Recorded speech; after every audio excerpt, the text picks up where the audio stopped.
यदि कुनै व्यक्तिले 2057 सालमा सुनमा रु 1,00,000 लगानी गरेको भए 2082 साल वैशाख 1 गते उसँग रु 26 लाख रुपियाँ बराबरको सुन हुने थियो। आउनुहोस् कसरी हुने थियो? पछिल्लो समय सुनको मूल्यमा अत्याधिक वृद्धि भइरहेको छ। त्यसका कारणहरू के हुन् र आगामी दिनमा त्यसले कस्तो बाटो तय गर्ला, यो बारेमा आज छोटो चर्चा गरौँ। सबैभन्दा पहिला नेपालमा सुनको ऐतिहासिक मूल्य बारेमा छोटो चर्चा गरौँ। 2057 7,000, 59 8,000, 2061 10,000, 2063 15,000, 2065 24,000, 2067 30,000, 2069 48,000, 2071 50,000, 2073 54,000, 2075 60, 2070 94,000, 2079 1,00,000, 2081 1,18,000 र 2082 1,85,000। खास गरेर 2081 सालमा अथवा 2024मा सुनको मूल्यमा अन्तर्राष्ट्रिय बजारमा समेत अत्याधिक वृद्धि आएको छ। त्यसै गरी नेपाली बजारमा समेत यसको मूल्य अत्याधिक वृद्धि भएको पाइन्छ। जस्तै 2081 सालमा हेर्दा वैशाखमा 1,39,000, जेठमा 1,36,000, असारमा 1,37,000, साउनमा 1,42,000, भाद्रमा 1,52,000, असोजमा 1,56,000, कार्तिकमा 1,62,000, मङ्सिरमा 1,60,000, पौषमा 1,51,000, माघमा 1,55,000, फागुनमा 1,69,000 र चैत्रमा 1,85,000 रहेको छ। यसरी हेर्दा यदि कुनै व्यक्तिले 2057 सालमा सुनमा रु 1,00,000 लगानी गर्दै गर्दा सुनको प्रति तोला मूल्य रु 7,120 थियो र त्यो प्रति तोला मूल्यलाई 1,00,000ले भाग गर्दा उसँग 14 तोला सुन हुन आउँछ र आजको बजार मूल्य 1,85,000ले त्यसलाई गुणन गर्दा 26 लाख बराबरको सुन उसको हातमा अहिले हुन्छ। अब कुरा गरौँ सुनको मूल्यमा अत्याधिक वृद्धि किन भइरहेको छ, अर्थात् अन्तर्राष्ट्रिय बजारमा यसको मूल्य किन बढिरहेको छ।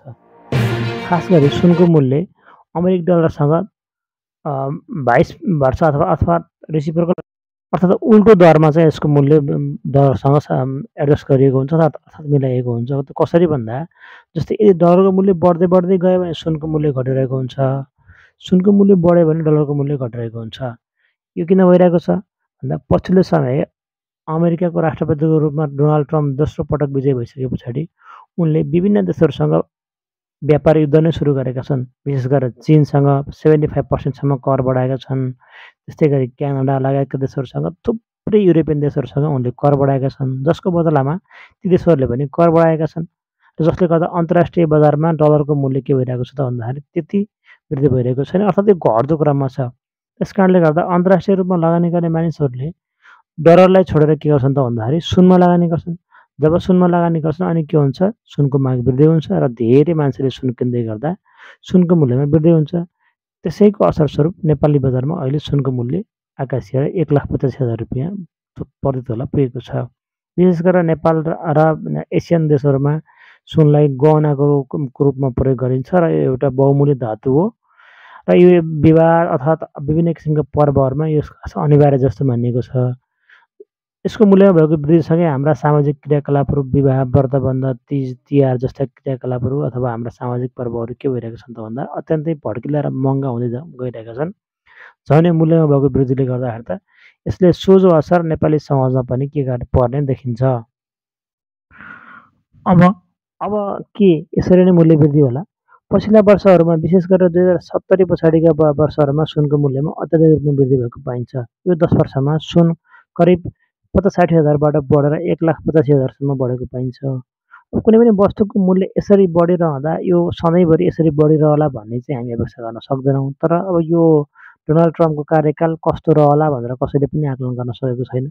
कहिले उनले ग्रिनल्यान्ड किन्ने भनेर भन्छन्, कहिले चाहिँ क्यानाडासँग चाहिँ क्यानाडालाई हाम्रो चाहिँ 51औँ अथवा आफ्नो राज्यको स्टेट बनाउँछौँ भनेर भन्छन्। यिनका विवादास्पद क्रियाकलापले गर्दा अमेरिकी डलरको भावमा के हुन्छ भनेर ठ्याक्कै भन्न सकिने अवस्था छैन र अमेरिकी डलरको मूल्यले सुनको मूल्यलाई प्रभाव पार्ने हुँदा यो त्यसरी नै बढेर जान पनि सक्छ। तर हामीले सोचे जस्तो जुन यो 10 वर्षमा भएको वृद्धि छ त्यो अनुरूप यो बढेर जाला भनेर चाहिँ हामी अलि आकलन गर्न चाहिँ सक्दैनौँ। विशेष गरेर यदि तपाईँहरूले सुनमा लगानी गर्ने सोच्नुभएको छ भने प्राय यो घटेर त्यति धेरै तल त आउने हुँदैन। तर हामीले सोचे जस्तो प्रतिफल फेरि के हुन सक्छ, नआउन पनि सक्छ। किनभने विगतका वर्षहरूमा यो एकदमै अत्याधिक रेटमा बढिरहेको छ। त्यस कारणले हामीले सोचे जस्तो प्रतिफल प्राप्त नगर्न सक्छौँ। तर सुनमा गरेको लगानी चाहिँ यो 2057 सालबाट पछाडिका वर्षहरूमा हेर्दै गर्दा 7,000 बाट 1,85,000 पुग्दै गर्दा यो लगानी चाहिँ एकदमै सुरक्षित लगानी चाहिँ हामी मान्न सक्छौँ है। हस्, धन्यवाद। तपाईँहरूलाई कस्तो लाग्यो आजको भिडियो? यस्तै भिडियो तपाईँहरूलाई मनपर्छ भने कृपया कमेन्ट, सेयर र लाइक गर्न चाहिँ नभुल्नुहोला।